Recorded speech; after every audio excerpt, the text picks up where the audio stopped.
네, 이어서 매주 월요일 보내드리는 평화로 가는 길. 자, 정영철 서강대 교수님과 함께합니다. 정 교수님 안녕하십니까? 네, 안녕하세요. 네, 지난 10일이죠. 북한이 민통선 일대에서 우리 민간단체가 살포한 대북전단 풍선 속칭 삐라라고 하는데 이걸 향해서 총탄을 발사를 했어요. 우리 군도 대응 사격을 하면서 육상에서 총격전이 벌어지게 됐는데 다시 한번 좀 상황을 정리를 해볼까요? 네, 그렇습니다. 지난 10일이죠. 북한 노동당 창건 69주년이 되는 날이었습니다. 네. 그래서 이날을 기해서 일부 단체들이 이제 소위 삐라죠. 대북 삐라를 살포를 했습니다. 이 자유북한운동연합이라고 하는 단체는 파주시에 있는 오두산 통일 전망대에서 뿌렸고요. 네. 또 이 대북 풍선단이라고 하는 단체는 이 연천 일대에서 삐라를 살포했습니다. 네. 문제는 이제 연천 일대에서 삐라를 살포한 것에 대해서 북한이 직접 삐라를 향해서 총격을 가했다는 겁니다. 네. 오후 2시경에 살포가 됐는데 삐라가 살포된 지 시간이 좀 흐른 뒤에 약 오후 3시 55분경에 북한 지역에서 좀 총탄 발사가 진행이 됐습니다. 네. 그리고 우리 측에 북한에서 발사한 총탄이 떨어진 것이 확인된 이후에 4시 50분경에 우리 군이 이 DMZ에 있는 북한군 GP-30을 향해서 또 총탄을 발사했습니다. 네. 이렇게 되자 이제 북한군도 우리 초소를 향해 소총 사격을 했고, 네. 우리도 이제 이에 대응해서 사격을 하게 된 것이죠. 이렇게 어떻게 보면 한 2차례 정도 남북한의 군이 이제 서로 사격을 했고요. 네. 그 이후에는 더 이상의 이제 어떤 사격이 없는 그런 상태가 지금 지속이 되고 있는 그런 상황입니다. 네, 덧붙여서 토요일이죠. 지난 토요일 11일에 지역 주민들의 반대 또 경찰의 봉쇄로 또 대북전단 살포가 한 차례 무산됐다고도 하고요. 네네. 그런데 보면 이번 북한의 총격은 어찌 보면 오래전부터 이 경고 위협을 해왔던 사안 아니겠습니까? 그리고 네네. 대북전단 살포가 있기 하루 전에도 경고가 있었고요. 그런데 북한의 위협이 실제 행동으로 이어지지 못할 것이다 이런 생각도 좀 일부에서는 있었는데 이번엔 좀 다른 것 같아요. 이 실제 행동으로 이어진 상황인데요. 네네. 교수님께서는 어떻게 보셨습니까? 실제로 북한은 삐라 살포에 대해서 굉장히 민감한 반응을 보여왔습니다. 네. 이제 북한이 이처럼 민감한 반응을 보인 이유를 좀 몇 가지 살펴볼 수가 있는데요. 네. 첫 번째로는 일단 삐라의 내용이 이 최고 지도부에 대한 존엄을 훼손하는 겁니다. 이 북한으로서는 최고 지도부에 대한 존엄을 훼손하는 것을 가장 민감하게 생각합니다. 네. 그다음 두 번째로는 이제 삐라 살포가 이 북한의 입장에서는 이 사실상 이 심리전의 일환이라고 하는 것이죠. 네. 그래서 어떻게 보면 이 현재 한반도에서 이제 정전협정 상황인데 이거 역시 어떻게 보면 이 전쟁 행위라고 하는 그런 점입니다. 네. 또 세 번째로는 삐라 살포 자체가 이 남북 간의 합의사항을 위반하는 행위라고 하는 점입니다. 그리고 마지막으로는 이제 삐라 살포에 대해서 북한이 마땅히 제재할 수단이 별로 없습니다. 네. 그렇기 때문에 굉장히 좀 민감한 반응을 보이고 있는데요. 이제 이런 민감한 상황이기 때문에 그동안 북한이 우리 측의 이 삐라 살포에 대해서 굉장히 여러 차례 어떤 강도 높은 위협들을 해왔습니다. 네. 실제 10일날 이게 총격전이 벌어졌는데 그 이전인 9일날 이 북한의 조평통은 이 삐라가 살포되면 남북관계 파국이 이를 수 있다 이렇게 이야기를 했고요. 그렇죠. 네. 또 하나는 북한의 군 같은 경우는 삐라가 살포되면은 그 원점을 갖다가 포격하겠다, 네. 타격하겠다 이런 발언까지 해왔습니다. 네. 그런데 이제 이번 같은 경우는 아시안 게임 폐막식에 황병서 총 정치국장을 비롯해서 이 소위 이제 실세 3인방이 왔다 간 이후 그리고 남북 관계가 다시금 좀 해변기를 맞이할 수 있는 이런 상황인데 네. 남쪽에서 여전히 삐라가 살포되고 있다라고 하는 것이죠. 네. 그래서 실제 이번에는 북한이 행동으로 보이는 즉 총탄 사격이라고 하는 행동으로까지 연결시키는 이런 행동을 하지 않았나 이렇게 생각이 듭니다. 네. 말씀하셨던 것 중에 지금 셋째로 지적했던 부분이요. 삐라 살포 자체가 그러니까 대북전단 살포 자체가 이 남북 간의 합의사항 위반이다. 이 북한은 이렇게 주장하는데 합의사항이라는 게 어느 쪽 합의사항입니까 이게? 일단은 올해 네. 제1차 고위급 접촉이 있었습니다. 예. 이 제1차 고위급 접촉에서 남북 간의 삐라를 포함해서 이 상호 비방 중상을 금지하기로 했습니다. 네. 근데 물론 이제 남북 간 모두가 다 이 합의에 대해서 해석들이 좀 다르긴 합니다. 근데 네. 북한의 입장에서는 당연히 삐라 살포가 남쪽에서 저지돼야 된다. 이런 입장이 있다는 것이죠. 네, 그렇군요.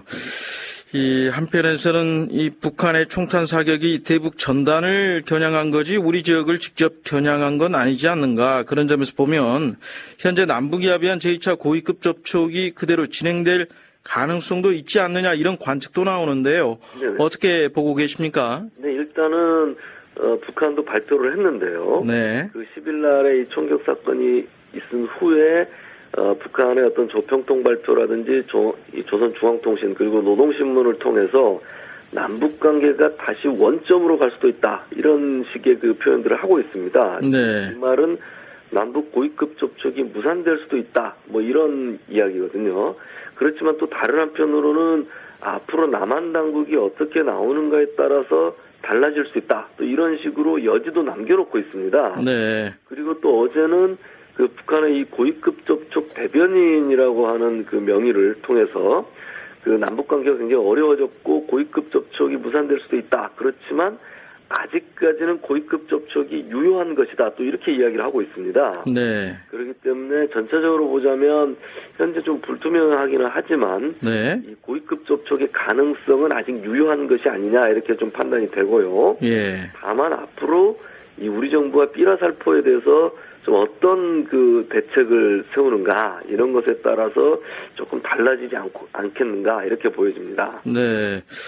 물론 교수님 말씀처럼 좀 지켜봐야겠습니다만 제2차 고위급 접촉이 이루어지게 되면요. 가장 이 날카롭게 논의될 또 의제 가운데 하나가 바로 이 대북전단 살포 문제가 되지 않을까 싶어요. 어떻게 보고 계십니까? 네, 그렇습니다. 우리가 이번에 사건이 아니더라도 네. 이 삐라 문제, 즉 대북 전단 문제 좀 더 넓히면은 비방 중상 중단 문제입니다. 네. 이것을 북한에서 가장 중요하게 제기할 것이다 이렇게 좀 생각하고 있고요. 네. 그리고 여기에 이제 5.24 조치 해제 문제나 이 금강산 관광 재개 문제가 같이 제기될 것으로 생각을 하고 있습니다. 네. 일단은 이 제2차 고위급 접촉의 성사 여부를 좀 봐야 되겠지만 만약 성사가 된다면 이 문제는 남북한이 상호 좀 피해가기 어렵게 되었습니다. 네. 그렇기 때문에 이 우리 정부로서는 이에 대해서 좀 명확한 입장을 좀 정리해야 되지 않을까 이렇게 생각하고 있습니다. 네. 그런데 우리 정부 입장은 이 우익 성향 민간단체 활동을 법적으로 막을 근거가 없다는 거 아니겠습니까? 네네. 그래서 이번에도 우회적으로 자제를 요청했을 뿐이고요. 적극적으로 제지를 하지는 못했는데요. 네네, 그렇습니다. 실제 우리 정부 입장을 보면 법적으로 이 민간단체 활동을 막을 근거가 없다. 네. 이렇게 이야기를 하고 있습니다. 그런데 네. 또 어떻게 보면 남북관계라고 하는 것은 이 법률적인 문제인데 또 동시에 대단히 민감한 정치적인 문제입니다. 네. 또 다른 한편으로는 이 대통령의 입장에서 보면은 통치의 문제라고도 볼 수 있고요. 네. 또 이처럼 남북이 총격을 가하는 상황과 또 연결시켜 보면 아주 민감한 또 안보의 문제입니다. 네. 그렇기 때문에 이 법률적으로 막을 근거가 없다. 이렇게만 이야기하면서 이 문제를 피해가서는 안 되는 것이다. 좀 이렇게 생각을 하고 있습니다. 예. 그리고 또 하나는 이 정부가 법을 근거로 막을 수 없다. 뭐 이렇게만 할 것이 아니라 여타의 수단을 동원해서 좀 적극적으로 좀 대처를 하고 이 문제를 좀 풀어가는 이런 자세가 필요한데요. 네. 만약에 법률적인 근거만을 가지고 사실은 이걸 가지고 북한을 설득할 수 있어야 됩니다. 네.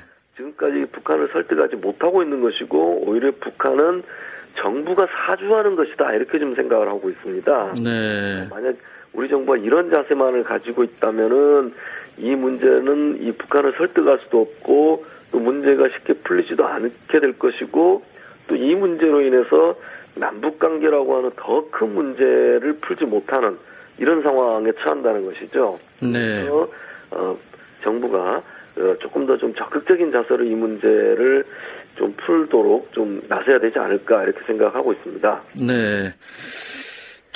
앞서 말씀해 주신 것처럼 지난 10일에 대북전단 살포한 이유 중에 하나가 그날이 북한 조선노동당 창건 69주년이었기 때문이었잖아요. 네네, 그렇습니다. 그런데 그날도 김정은 제1위원장은 모습을 드러내지 않았습니다. 이 건강 이상설, 또 쿠데타설, 감금설, 뭐 여러 가지 설들이 난무를 했는데 네네. 좀 이거는 다 아닌 걸로 그렇게 판명이 되고 있는 거죠? 네네, 그렇습니다. 일단 그 미국 쪽에서도 그렇고요. 우리 정부도 그렇고요. 네. 또 이 정의와 또 국회의장까지도 네. 현재 북한의 이상설은 근거가 없다. 그리고 김정은 제1위원장이 북한의 어떤 전국을 장악하고 통제하고 있는 것은 분명해 보인다. 이렇게 이야기를 하고 있습니다. 네. 그런데 일각에서는 이제 그 조선노동당 창건일인 10일날 모습을 드러내지 않았기 때문에 더 이제 이런 이상설이 좀 증폭이 되고 있는데요. 네. 그 과거에도 보면은 이 김정일 위원장 시절에도 이 아주 오랫동안 한 90일 가까이 모습을 드러내지 않았던 적도 있었고요. 네. 또 그 금수산 기념궁전 참배를 하지 않았던 적도 있었습니다. 네.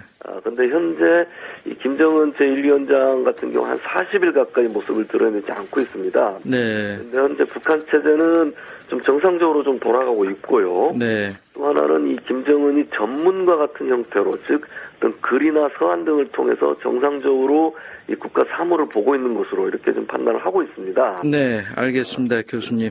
네. 오늘은 여기까지 들어야 될 것 같고요. 네, 평화로 가는 길 오늘 정영철 서강대 교수님과 함께했습니다. 다음 주 월요일에 뵙겠습니다. 네네, 감사합니다.